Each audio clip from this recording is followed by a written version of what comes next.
Well, good afternoon and welcome to today's CEDA live stream on the productivity priorities post-pandemic.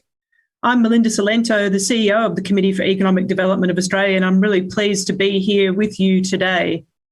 Let me start by acknowledging the traditional owners of the land in which I am on at the moment, the land of the Wurundjeri people of the Kulin Nation. Of course, that puts me in Melbourne, and you can read into that what you will.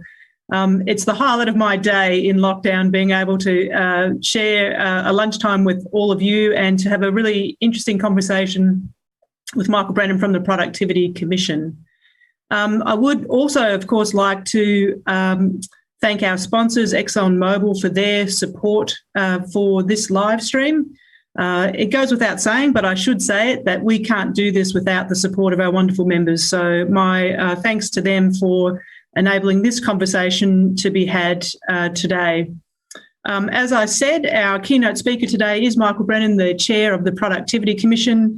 I didn't have the opportunity to work with Michael in my time at the Productivity Commission, but I've heard great things from him, and we've obviously had plenty of conversations, and I'm sure you're going to enjoy his insights today. You should know, if you've participated in any live streams that I facilitate, that I'm more than happy to engage in a fulsome conversation with our speakers. So I would encourage you to get your questions in as quickly as possible through our Pigeonhole app.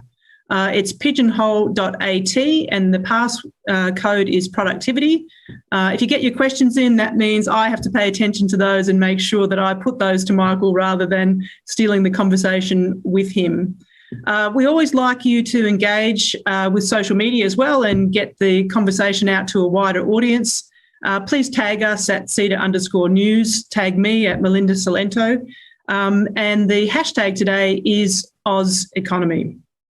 Now, productivity, not a word that many people really like to talk about over the dinner table, but more than ever, it's going to be fundamental to Australia's future prosperity. We at CEDA, of course, are really focused on improving the lives of Australians through the promotion of a dynamic economy and a vibrant society. Anyone who's looked at any of the economic data as a nerdy economist like I am want to do knows that productivity is going to sit at the core of our ability to deliver the standard of living that Australians are looking for in the future, to deliver strong GDP growth, but also to actually continue to deliver the critical services that Australians are looking for as part of their life and to support their own well-being. The last 12 months, the last 18 months really, has made that clearer than ever. And as we look to meet changing community expectations, as we look to deal into an ageing population, productivity is actually going to be critical to how well we do that. So I think a really timely conversation and a really important one for the nation. So without further ado, I will now turn to Michael and ask him to give us his insights on the priorities for Australia's productivity future. Thanks, Michael. Well, thank you very much, Melinda, and thank you, CEDA, and thank you, ExxonMobil. I too would like to acknowledge the traditional custodians of the land on which I am today, the Ngunnawal and Ngambri people in Canberra, and pay my respects to elders past and present.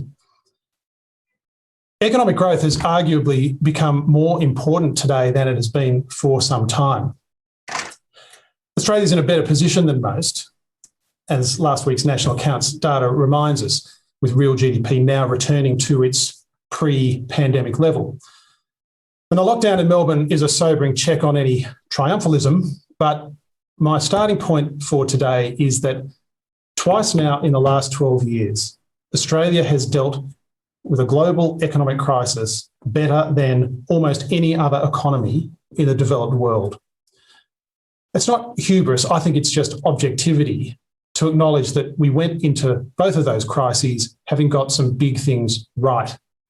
Those things included strong fiscal buffers, a flexible labour market, an openness to trade, capable and credible public sector institutions, and a targeted but highly redistributive tax transfer system. Those are all key planks of Australia's economic policy framework. Many of them sort of developed and bedded down over the last 40 years. And a key lesson from COVID and a message for today is that that framework is not broken. And the worst possible response to the pandemic and to the recession would be for us to walk away from or dismantle the very policy architecture that has supported our relative success so far, which isn't to say that there shouldn't be more done or that the next wave of reform will look exactly like the reforms of the past. They won't. It's also to acknowledge that for all our success in dealing with the recent crises, we also have to confront the fact that GDP per capita growth over the last decade has been lower than any decade for the last 60 years, which is in fact a common problem across the developed world without a really clear consensus as to what is driving it. But productivity policy is not really a mechanical process. You can't necessarily point to a specific cause and reverse it and then calibrate your chosen growth rate. Productivity is more a mindset than it is a recipe. So it involves having policy settings that at least stack the odds in your favour so that as opportunities arise through technology and innovation and the like, you are well positioned to take advantage. And in broad terms, that comes through fostering flexibility, having even-handed policy settings to avoid locking in inefficient and rigid allocations of resources, strong public sector that sets the rules of the game and creates the right incentives for innovation and risk-taking. And it is also about the capability of the workforce, both through general education and targeted skill formation, and of course, physical and mental health. But because the future path of innovation is unknown, it's very hard for us to know which existing inefficiencies or rigidities, which existing inefficiencies, are likely to hold us back. Often it's going to be about the detail. This week I'm talking with the nation's treasurers about some innovations in healthcare, which are already delivering improved management of chronic diseases in cost-effective ways, mainly technology-enabled. We've done work on resources regulation to identify good practices that individual regulators have adopted to deliver better and more timely decisions, more clarity for investors. And our work on land use planning and skills have identified practical steps that we could take to make our economy more flexible and build human capital. I'll come back to some of these and other policy priorities in the Q&A, but I wanted to focus today on just a couple of key things. At the Productivity Commission, often our job is to make explicit recommendations to government. But of course, governments have a lot on their plate, especially now, and they operate within constraints. And one of those constraints is the nature and the direction and the quality of the public debate. And all of us have a role in influencing that debate. So rather than exhorting governments to do more, one thing we could ask ourselves is our public debate on economic policy helping to foster a pro-productivity or pro-flexibility mindset? Or more modestly, is it even just setting us up to avoid bad policy, to do no harm? So on that, I just wanted to look at the current debate and two of the sort of dark clouds that I see on the horizon. The first is the renewed promotion of national self-sufficiency in local production coming out of the pandemic. And the second is an overly sanguine view about ever-expanding debt and deficit as an ongoing approach to fiscal policy, effectively the view the government can and should go yet further with fiscal stimulus and expansion, even in more normal economic times, at no effective cost. And if you're in either of those two camps, my advice is be careful what you wish for. Now, I've put some on the website, some more detailed treatment of both of these issues where I've had the opportunity to gather my thoughts a bit more comprehensively, but I'm going to try and give you the T20 version today. So firstly, on self-sufficiency, two high-level points. Australia's experience with the protection of domestic manufacturing, which was roughly an 80-year experiment, was not an overly happy one. And in the last two economic crises that I mentioned, including today, trade has been a big part of Australia's recovery. Now, it's true that individual firms are taking their supply chains much more seriously than they did before COVID, with just-in-time giving way to just-in-case. It's also true that global trade has flatlined and support for trade liberalisation is at a low ebb. That predated the pandemic. But the rhetoric around using policy levers to promote domestic production is out of all proportion and if taken seriously would act, in my view, to undermine growth So our work on vulnerable supply chains has shown that the proportion of our imports which come from a concentrated source country, of which there are few global substitutes and which flow into essential industries, is actually quite low. It's about 2% of imported goods that fit that three-tiered description. And in many of those cases, domestic production would be a prohibitively costly option compared with other things like a bit of stockpiling or just some other targeted measures to diversify sources of supply. And similarly, on the export side, while we probably think of ourselves as being highly dependent on a small number of countries, small number of products, in fact, our level of export concentration by both country and product is actually similar to most of our peers. Trading nations do develop interdependencies. And at the height of the pandemic, there were some highly celebrated cases of meeting shortages through domestic manufacturing, like gin makers shifting to hand sanitizer, but mostly we dealt with emerging needs like that for PPE through trade, and it worked. And it's not to say that vulnerabilities will never arise or that policy should never respond, but as always, it should be determined on the evidence, on the particulars of the case, rather than a general claim that post-COVID, we can't rely on free trade anymore and we have to make things here. The point is we can't make everything here and we would make ourselves a lot poorer in the attempt.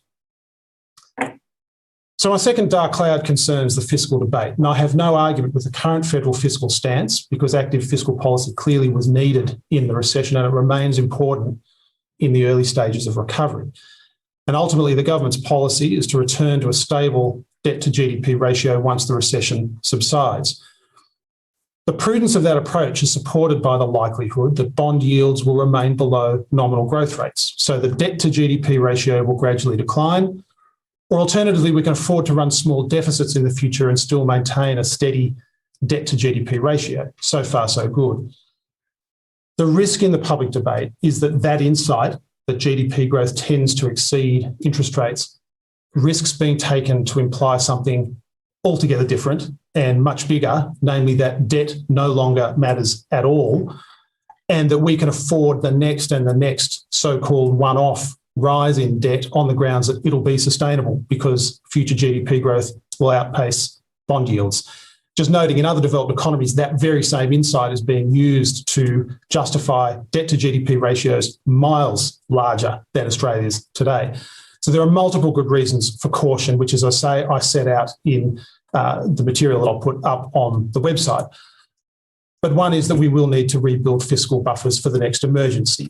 The second is that inflation, if inflation were to re-emerge or for a period bond yields were above nominal growth rates, then by implication, we would need a fiscal consolidation, which is hard and very rarely popular. And then there's some microeconomic or supply side cases for caution based on the observation that fiscal choices come back to the use of real resources in the economy. So the real cost of government spending is measured in the labour, capital, materials used that would otherwise be employed elsewhere, like in pursuit of some private entrepreneurial aim, innovation, investment, etc. And although that scarcity can seem less evident in a recession or when inflation is low, as the recovery proceeds, even with growth a little bit less than its potential rate, it is a mistake to think government spending has no opportunity cost. Resources always have alternative uses, and they may have a higher value to society. So from where we sit in the Productivity Commission, we're always trying to locate some of those value for money issues. In mental health, we tried to calculate the cost of various policies and programs compared with improvements in quality adjusted life years, which they bring about to try and compare alternative programs and prioritise them. We advocate cost benefit analysis for infrastructure projects and evaluations of social programs. And we try to include a sense of the efficiency loss from taxation wherever new spending is involved. And we should apply similar rigour to choices about consumption through time, especially where future growth is uncertain. So the imposition of fiscal limits as per current stated policy and as per the budget's medium-term projections fits with a precautionary approach, but the view that debt and deficit no longer matter does not. And luckily for Australia, our fiscal frameworks and adherence to budgetary rules are part of that framework I mentioned earlier and have served us well. They've been backed by a public consensus around fiscal restraint, and that consensus to me has been a significant intangible asset for Australia over recent decades. If that public consensus fragments, or is undermined by expert opinion or the nature of the debate, then gross debt is very unlikely to stabilise at 51% of GDP as the medium-term projections currently stipulate. So the contours and quality of the public debate are very important in shaping future policy for good or ill. We should have an open debate about our productivity challenge, but my plea today is that that debate should include an honest appraisal of the things we had right before the pandemic and from which any departure would come at great cost to current and future generations. Thank you. Well, thanks, Michael. There's certainly a lot in that to sort of help to unpick. Plus, I can tell you that there's already questions coming in. But let's have a little bit of a conversation about some of your remarks to start with.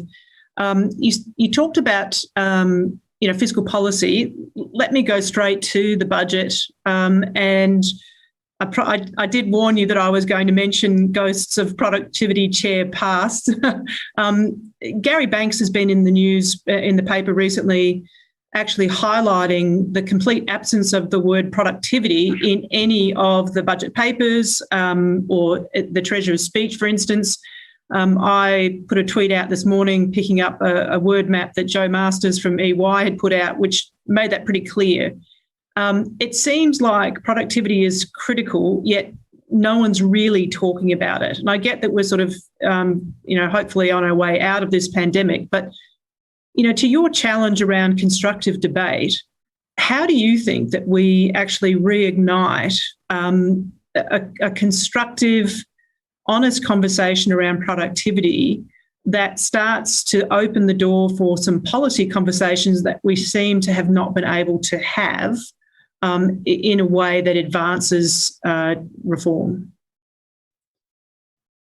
Thanks, Melinda. So it's an excellent question. I come back to a couple of the observations I made in those prepared remarks. Firstly, that it is, as you're characterising it, I think, less around exhorting the politicians to do more than it is about us as the custodians and curators of the public debate. That's the contribution that we can most play.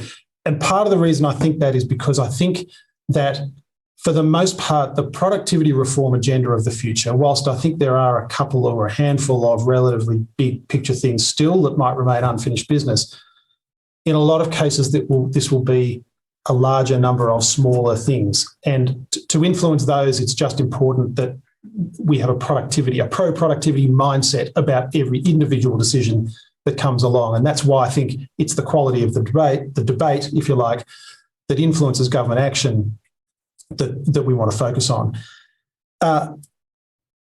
Notwithstanding Gary's observation, I mean, it's not true that there's sort of nothing going on that potentially boosts productivity. I think the challenge, and part of the reason why it's difficult to galvanise a lot of public support often, is because what drives productivity growth over relatively short periods of time is difficult to pinpoint, right? So productivity growth has ebbed and flowed throughout history. In Australia, we had surges in the post-war period, ebbed again in the 70s and 80s, surged again in the 90s, has been relatively flat since then. When you look over sort of geological time, what drives productivity growth? It's largely technology and innovation. When you look at differences between countries, it's largely, for big differences, it's largely the quality of institutions. And then over smaller time periods and smaller differences, you look at things like the efficiency of resource allocation and the speed with which technology is adopted and innovation occurs. But it's really hard to look at 4 or 5 identified levers and say they're the things and they will boost productivity growth by X. And I think that's a bit of a challenge in the debate because it makes it difficult to kind of provide concrete options. Yeah, I think I've got a lot of sympathy for that. And, you and I have talked before about some work that the Productivity Commission did that I was actually involved in when I was there around entrepreneurship and business startups, and actually really trying to understand what the policy levers might be, particularly as we look at a more technologically enabled, data, digital-driven economy. Let's have a quick chat about that and whether you think that the approaches that we need today are different. So I take your point about the recognising the things that we've done well in the past and continuing to embrace those, albeit in a form that suits our future. We at CEDA have talked about this in the past as sort of Australia's brand of economic development, which has really rested on global engagement, on migration, on a strong social compact, on good institutions, etc. But at the moment, we've seen over the last 18 months this fantastic digitisation of our own economy. We've seen huge shifts in emerging technologies. Do you think that the sorts of policies or approaches from government to make the most of those and to enable those and to drive productivity is perhaps different in the past, given the networked nature, the first mover advantages, the scale effects? Is the Productivity Commissioner, are you thinking differently about that now? So somewhat differently. I think that the verities of the past should not be ignored, right? Consistent theme for today. So in the past, we've often talked about sweeping away regulations that would impede the flexible movement of resources across the economy, et cetera. It's not that those things are no longer true. It's just that they might be necessary but not sufficient conditions to stimulate the sort of entrepreneurial culture that you're talking about, Melinda. I think it is possible that countries can have a kind of pretty pro-growth policy frameworks around product market regulation and labour market regulation and openness to trade and these sorts of things, and still not necessarily see the rate of entrepreneurship and innovation that they might like. And it pays to have a think about that. So it's not that there isn't a role for some sort of proactive innovation policy. I think you just have to be a bit careful about it. Certainly there is scope, I think, to better unlock some of the R&D and some of the intellectual property that resides within public institutions, universities, publicly funded research institutions and the like.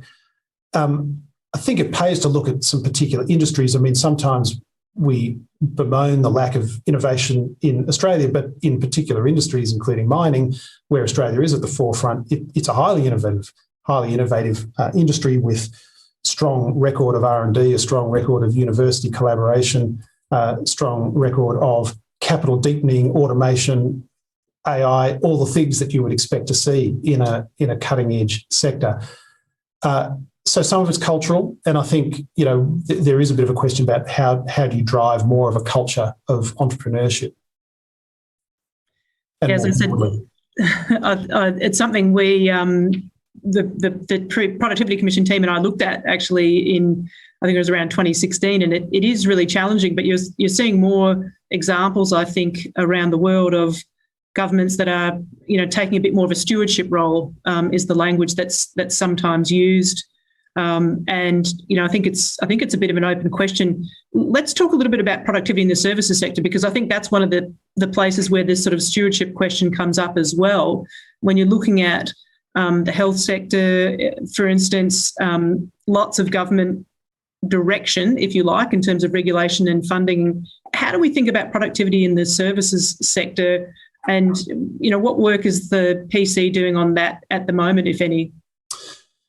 So we're actually involved in that area in multiple ways. One thing is that we've been doing a bit of general productivity research, and we have focused it on the services sector, noting the services sector is now 80% of the economy, or as a share of GDP, it's about 90% of employment. And I think productivity as an intuitive concept still probably sits more easily in some of the traditional goods industries. I think we understand what productivity looks like in agriculture and mining. It's crop yields, or it's getting more output for the amount of input. It makes a lot of sense in manufacturing. I think in the services sector, it's a much more difficult, slightly inchoate concept to get your head around. What does productivity actually look like? Albeit the services sector, highly varied, highly heterogeneous. So we have been doing a bit of work on that. I mean, notwithstanding the kind of diversity of the services sector, I'll just make a handful of observations about the nature of that sector. It tends to be less capital intensive. So the path to productivity growth isn't necessarily going to be automation as it often was in manufacturing, for example. There was just a long path of replacement of labour with capital. That may not be the case where you've got labour-intensive services. There's not necessarily a lot of formal R&D that goes on in the services sector. Often the way the service sector innovates might be through firm entry and exit. So it might be that policies that facilitate entry and exit are more important than policies that facilitate or activate formal research and development expenditure. These are often businesses where, because face-to-face service, the consumption and the production occur at the same point in place and time, it can be difficult to get economies of scale or kind of the mass production benefit that you can get or the commoditisation benefit you can sometimes get in other industries. So quality is going to matter increasingly, and there's a lot of decentralised decision-making by people on the ground delivering the service. So the industries just tend to look a bit different, and you've got to think hard about what productivity growth might look like in those. And it may be that the dividend from productivity growth is going to be more about increased quality than it is about decreases in the real cost of the service. Health is probably an example of that, where we've seen, the path of technology has driven increased cost, not decreased cost, but the quality has improved considerably. And so that's been the path of productivity growth in the health sector. That said, and I should say on services, I am indebted to CEDA, because one of the great publications or compilations in relation to services sector productivity is the one CEDA did a few years back, which looked at case studies across multiple sectors. Rowan Mead at Australian Unity wrote a great piece on health, and he made the observation that there was huge molecular innovation in health, but much less innovation in business systems. And that reflected a supply-centric industry. It reflected, I think it also reflects the rigidities of the funding model that basically has hospitals, that has primary care funded by the Medicare benefit schedule. I think it's been difficult for even innovative practitioners to get in and do things that are a bit different. So we've done some work on these innovations in chronic health care. Some of them are just breathtakingly simple, but things like sending SMSs to targeted groups of people who think are at high risk of chronic disease and having a two-way exchange of information and that sort of outreach. Some basic predictive analytics using the GP software to kind of identify people who might be at risk of chronic disease and might need a bit more individualised support. All things that kind of break down the relatively reactive and kind of one-on-one nature of the traditional primary care model, but really important innovations. So I think often it's that funding model or that regulation or whatever that's the rigidity, and but there are innovators out there trying to swim against the tide. I think, look, it's music to our ears at CEDA. One, that you enjoyed that report, but two, the point that you're making is something that we've actually made again yesterday in response to the New South Wales government's intergenerational report, where you're going to start seeing at the state level this, the pressures that are building in their own revenue and expenditure patterns, and just really calling out the need for funding arrangements and tied funding agreements to actually really incentivise innovation rather than just funding inputs is something that we've flagged repeatedly, I have to say. It seems like pretty obvious reform, but so far to no avail. One more question from me, if I can, Michael, before I'll start peppering you with questions from the audience. I was reminded 2017, October 2017, the then Treasurer, Scott Morrison, now the Prime Minister, launched the Productivity Commission's Shifting the Dial report, which is obviously a really comprehensive analysis of the various ways in which we could lift productivity in Australia. So 4 years ago, it's meant to be a 5-yearly productivity review. What's your take on progress that's been made over the past 4 years in light of that report? And can you tell us anything about the likelihood of seeing another one next year? Thanks, Melinda. So that is true. The intent was that there be 5-yearly reviews, so that would have the next 5-year productivity review occurring in 2022. That'll be a matter for government. They would issue us with the terms of reference. The 2017 report was Shifting the Dial. I think it broke new ground. This was under Chairman Peter Harris. Broke new ground. It certainly shifted the debate. It put a lot of emphasis on probably some areas that had been hitherto not necessarily as front of mind in the productivity discussion, including human services reform in health in particular, but education also. Talked about cities and the important role that cities play and things that feed into that, including planning, infrastructure, road pricing, and such things. So there was a lot of, I think, significant new agenda associated with shifting the dial. In terms of progress since, I think it's hard to track because many of the recommendations that we put forward in shifting the dial were some were quite specific, but some were of a more general nature, and it was really about achieving that incremental progress towards that. I would say in health, whilst it is difficult and there's a lot of inertia in that system that tends to drive activity back towards the public hospital system or a fee-for-service GP or fee-for-service primary care out-of-hospital model, there is a lot of innovation. I think the intellectual debate has moved on a fair bit. So I think shifting the dial has been influential and it continues to be much cited. I think that's true on cities. And I think it's true maybe to an extent on education, but maybe there's more to be done there. So let me jump into some of the questions from the audience. We've got a question from Dom, and I think it's relevant because you've highlighted just how well we do in the resources sector. His question is really, are we going to struggle with productivity in the medium to long term as we start to run down natural resources, or we export less of them for a number of reasons? What's your thoughts on that? I think in terms of the headline productivity statistics, to the extent that you get a mining as a share of the economy, if it were to decrease in future, then yes, that would have some depressing effect on overall average productivity because mining is a high productivity industry.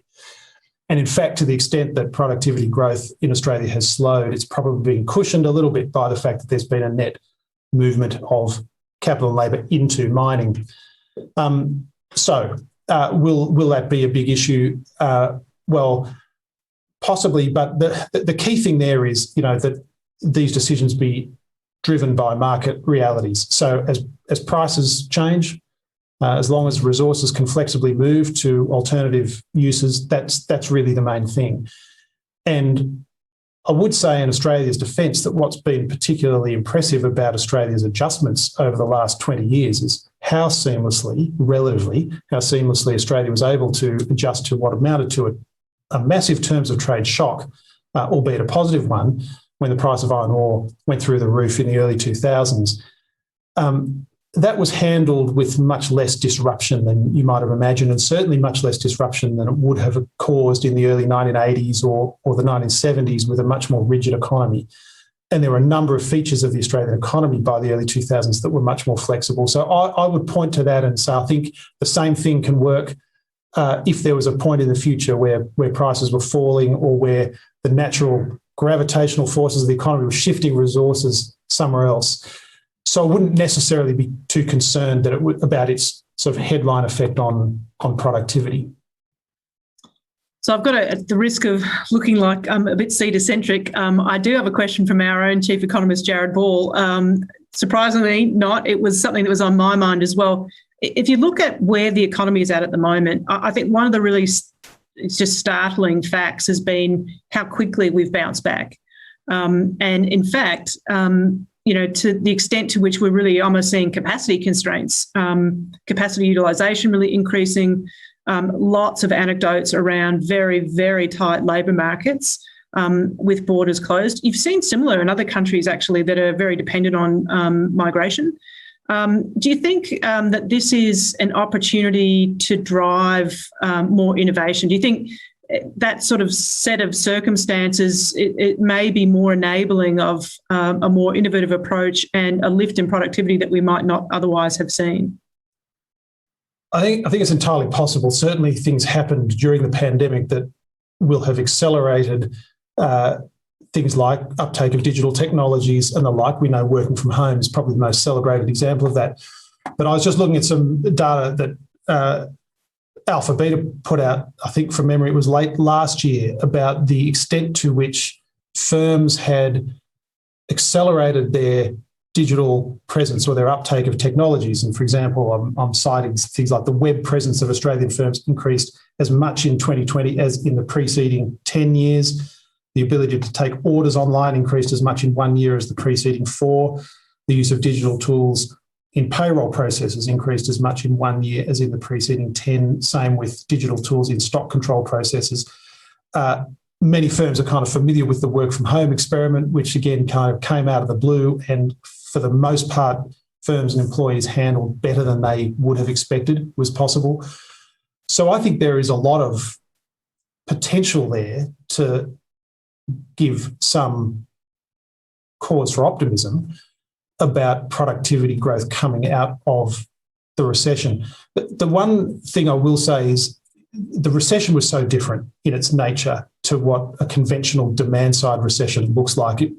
You and I, Melinda, because we were at university together around that time, are old enough to remember the early 1990s recession. It was a conventional demand-side recession, and the path out of it was a path of high productivity growth, not least because what had happened during the recession is a kind of a conventional pattern of relatively less viable, low productivity firms exiting and the survival of the fittest playing out, and you're getting a more rapid productivity growth on the way out.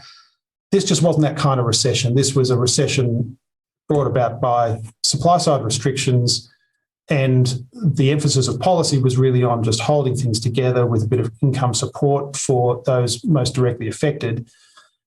And I don't think there's necessarily the same sense coming out that it's the, systematically the strongest firms that have survived, and we're necessarily going to see a big uptick in productivity growth as a result of that. So I think it remains to be seen, but I just think the pattern of those two recessions has been quite different.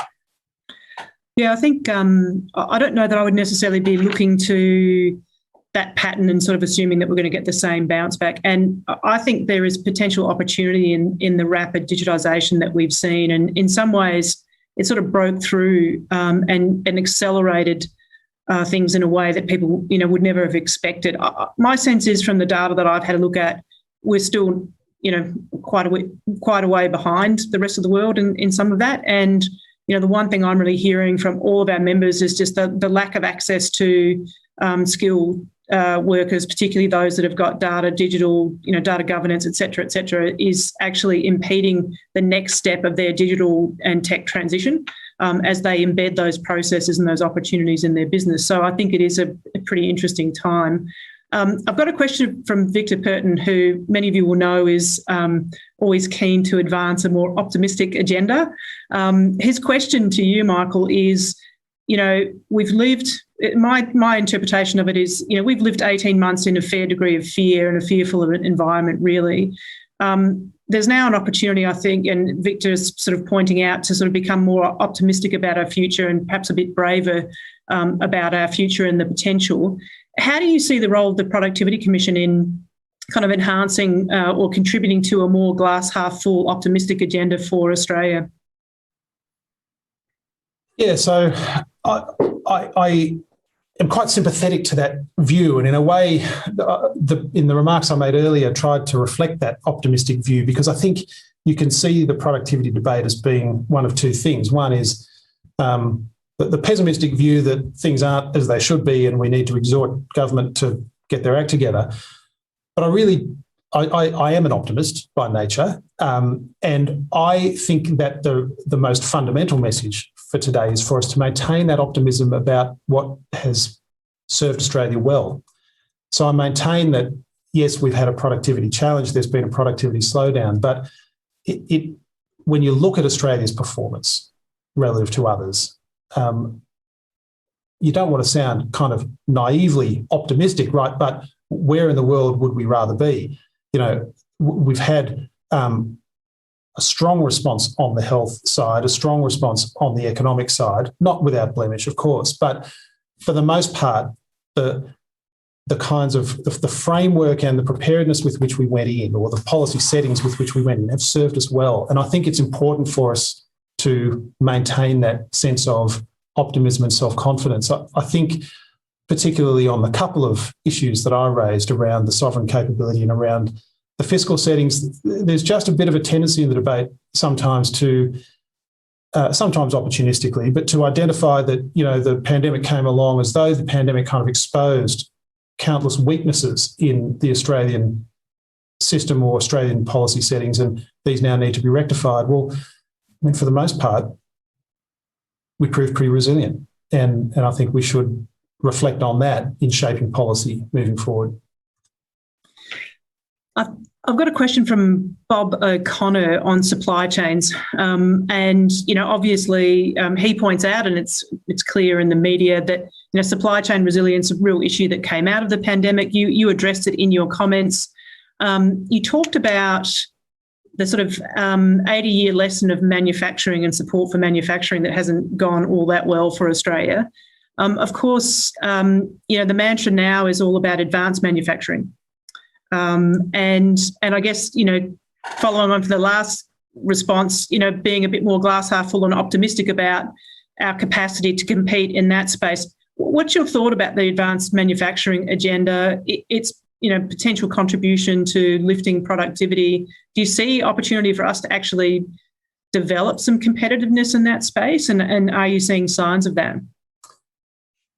So the glass half full view would be that for manufacturing in general, the premium on low-skilled labour is diminishing over time, and therefore there is scope for high-wage countries to have some manufacturing capability. I think that's just an observation about the broad direction. The misgiving that I would have, and I am a traditionalist, on proactive industry policy is this, that where we talk about facilitating, fostering the growth in a particular sector via the sorts of policies that would more generally, in a fairly even-handed way, facilitate growth, like removing regulatory obstacles or addressing infrastructure or skills or tax issues and the like, I'm all for it. And I think it's a perfectly defensible and, in fact, praiseworthy suite of policies that you would put in place. It's how far do you go down the path of sector-specific, trying to direct resources into particular sectors. And I'll just make a couple of observations that should just give us pause. One is these things tend to get sold on the basis of the jobs and activity that they will generate. I made the observation earlier about crowding out. When we go down the path of advanced manufacturing, if we're talking about creating jobs in advanced manufacturing, the jobs that are created in advanced manufacturing are not coming from people who are currently unemployed or on the DSP or out of the labour force. We're talking about people who are already doing something of a reasonably high productivity nature, and we're talking about we want to shift them specifically into a particular area of advanced manufacturing, and it presupposes that we know that this is the path that we want to be on. This is the horse that we're really backing. And I think we want to be a little cautious about that. The reason history teaches us to be cautious is because most of the time when we've seen candidates for selective industry assistance in the past, things like chip manufacture, I know that's topical today, but the idea that domestic chip manufacture would be a solution to our shortages is sort of ridiculous. But in the early 2000s, there was a big debate about we needed to be in silicon chips. We didn't want to be in mining. And lo and behold, the prices moved the opposite way. And my observation would be most of the time when you choose a high-tech thing and it's the big thing that everyone's talking about, it's probably the thing where the real price is about to fall dramatically, because that's the nature of being at the frontier of technologically advanced industry. And when you get into that industry, part of what you're doing is taking a bet that you can increase productivity in that industry faster than the world price can fall, which is basically to say you can increase productivity in that industry faster than not just the average, but probably the best of your competitors. And I'm not saying it's never true, but it's a big hurdle, a high threshold. So I think that's, many of the things that we tended to talk about in the past fit that description. And I think we just have to be, it's almost, you can almost kind of deliberately set the terms of trade against you. It's funny you should mention that example because it's one I've used before as well, because I remember sitting in an office and someone came and talked to me about how that's what Australia should be really focused on as we sought to become less old economy and more new economy. I think, it's interesting to see where some of the conversations around the world are going on this, which is a bit less about all your eggs in sort of one basket, if you like, and more thinking a bit more creatively about what are the enabling factors that you need to put around some areas of opportunity, identifying some gaps and perhaps nudging rather than, putting all your chips on one colour, so to speak. This is really probably bad facilitation on my part, Michael, but I'm looking through my questions and there's a couple of questions that boil down to the same thing. I say it's bad facilitation on my part because this is something that Peter Harris fought tooth and nail against doing when he was the chairman while I was at the Productivity Commission, which is some version of what's the one reform that you think is most important to lifting productivity? What are the top 2, 3, 4 productivity reforms? Have you got a bucket list that you want to put out there, Michael? Not really, no. So I think there probably is a time and a place to talk about some of those high-level priorities. I come back to the observation I made before that I think there is some unfinished business among the larger big-ticket items, but in many ways I do maintain that it's going to be a multiplicity of smaller things. I think that there is a bit of a risk in Australia that we have been conditioned on a particular view about what reform looks like, and it's the big-ticket, big lever, courageous politicians standing on the mountaintop, standing athwart public opinion and pushing on courageously against, vested interest. All of that. I'm not saying that's wrong or that'll never be relevant again, but a lot of the productivity agenda will be about that more periodic, incremental, every step moving in the right direction sort of thing. I think on regulatory policy or on tax policy or on labour market rigidities. I made an observation earlier today that when I think about labour market flexibilities, and I am on the record saying I think there is still a role for workplace relations reform to make it a little easier for firms and employees to work out mutually advantageous arrangements. But if you really look at where are the biggest rigidities in the labour market in Australia, they're largely in the public sector, not attributable so much to the awards system, more attributable to regulations in some cases that embed staff ratios, enterprise agreements that do much the same. So I think, a whole lot of those little incremental steps that just try and provide a bit more flexibility in the system. It's that point earlier about how do we stack the odds in our favour such that as a new technology or a new innovation comes along, we've got the flexibility and the wherewithal to adopt it quickly without being locked into a straitjacket of a legacy business model or form of delivery of services. I think that's a really interesting point. I am interested to see where we are with workplaces and the way we work today after 18 months. A bit more of experience here in Melbourne with lockdown, but I think it's going to be really interesting to see how that plays out, and also, how we get better at working in those ways. I think everyone was surprised by the so-called productivity benefits, if you like, in the sense that we manage things better than people thought. I personally think there's a lot of extra hours of work that haven't quite been tabulated in that equation, but over time, I think that flexibility is going to have to become more a part of our day-to-day working. Let me ask this question, which is, I'm just looking at who asked this. Tim asked this question about federal-state relations, and we're all familiar with the state-fed blame game. Equally, we've had a really good example through COVID of state and federal governments working really well together. And we see when they do that, the results you get are fantastic, right? We really can achieve incredible outcomes. Do you think that actually maybe improving federal-state relations is one of the biggest things or most significant reforms that we could implement in terms of actually driving productivity?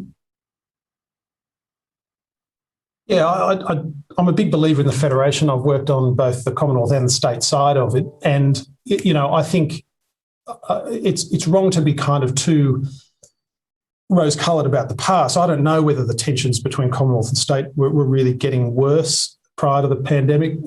Some would claim that they were. I suspect that there's always been an element of tension or just institutional difference between them. But I think you're right. The pandemic has shown a degree of cooperation is possible, particularly in a crisis. Now, can that be translated to policy wins? I'm going to be cautiously optimistic on that. I mean, governments, state and federal, on a matter that we have provided a report on, mental health, are keen to advance that agenda, and it's an agenda that would require a fair degree of Commonwealth state cooperation. And I think there is, I observe, a high degree of goodwill across the federal-state divide. So I think there's some scope for cautious optimism that the successful cooperation that came out of the crisis can also be translated to policy issues. So just as you're talking, Michael, I've got a question from Janet from the city of Wanneroo, I think if I pronounced it correctly, who of course has thrown the third level of government into the mix. Local government was picked up in the Shifting the Dial report. There are obvious areas that I talk to local government about where they're going to have a fundamental role to play in our future, particularly, some of the stuff that's being done around climate change resilience, for instance. What role do you think local government in helping us to lift our productivity performance? Well, probably the area with which I'm most familiar is in planning, and that isn't a function of local government in every jurisdiction, but it is in most. And again, I think this is partly, it's a good example of the kind of hard slog of productivity gains. What causes difficulties in planning broadly is two things. There are at the state level degrees of restrictiveness that basically provide a high level of prescription about what sort of economic activity can happen where. But there are also issues around the way planning is administered at the local council level, often because councils aren't necessarily all that well resourced, in terms of the delay that it can involve getting a permit or a development assessment through the system. And that delay cost is meaningful, either in terms of getting built form, so construction activity occurring, but also just even sometimes a change of land use that might be important for economic reasons. And if that could be sped up, that could well aid the resilience and adaptability of the economy.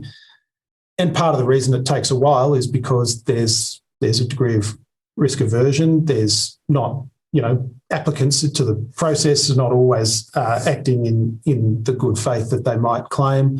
But things can get slowed down by state government referral agencies like road and water authorities that take a long time with planning applications.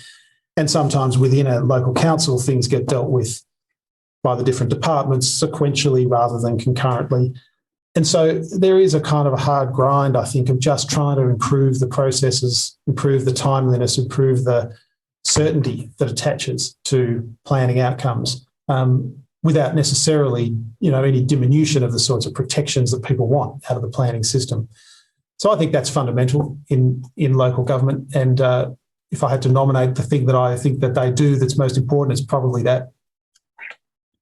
Yeah, thanks. I think it's a really good point. And again, something that's come up in a number of, recently, it came up in the intergenerational report yesterday in New South Wales around the important role that was going to play. We've only got a couple of minutes to go. I did want to pick up one question from Tony Adderscott, and it's sort of a familiar one for me, including in some of the work that I did when I was at the Productivity Commission, which is around the role of small and medium-sized enterprises and the perspective that they can be really important drivers of innovation. And Tony's question is, how do we capture and leverage the leadership and the capability that we see in some of those more dynamic SMEs? But I think there's a bit of a segue question for me, which is, is there value in thinking about businesses depending on their size? Like, is there something that's uniquely important from a policy perspective there, do you think? Yeah, I'd have to be convinced. I think for the most part, it's good to have policy settings that are relatively even-handed. I think for example, we've got a company tax rate that differs according to company size. That's not really a wasn't a function of deliberate design so much as a function of what could be legislated. And I think that we've sort of been left with that. In general, is that good policy? It's better for the most part to have policies that are even-handed, that aren't necessarily trying to identify particular characteristics like size or sector or other things for differential treatment. Yeah, it's something I've grappled with across wearing a number of different hats, and I guess the secret sauce is looking for successful businesses that can grow rapidly and create significant employment and revenues and profits and all the rest of it. And that is the challenge, isn't it? Looking for the settings that really help those organisations and businesses that are going to be the most successful to thrive. But it is a topic that comes up on a regular basis, not least because there are obviously some real success stories in the small or medium size sort of business world. Michael, unfortunately, we have run out of time. It's incredible how quickly the hour goes, isn't it? When you're having an interesting conversation. Let me take the opportunity to thank our audience for participating. It's always nice to see lots of questions running through. I'm sorry we couldn't get to all of those. Michael, thank you for supporting CEDA and being part of the conversation. I really appreciated the plug for the work that we've done in the past on services sector productivity. It's on my to-do list to go back and have a look and see how we might reignite that, because I think, particularly post-pandemic, it's a really critical issue. Thanks again to our sponsors, ExxonMobil. Great to have behind our work, and look forward to continuing to engage with you and your support in the future. And finally, it would be remiss of me not to put in a bit of a plug for some of our upcoming events. We've got an economic briefing coming up. Let me just check the date, on the 15th of June. But also, with a bit of a drum roll, we're going full steam ahead for planning for State of the Nation. Really looking forward to being back in Canberra, being able to catch up with people face to face. We've got an absolutely fantastic program. It's going to be a great day and dinner in Canberra. All of the information about State of the Nation, but all of our other upcoming events is, of course, available at our website, ceda.com.au. So jump on board, have a look at what we're doing. Really look forward to seeing some of you in Canberra, but also it's a live stream. So if you can't be at Parliament House, you can, of course, jump online and partake as well. Thanks again for being with us today. Look forward to catching up soon.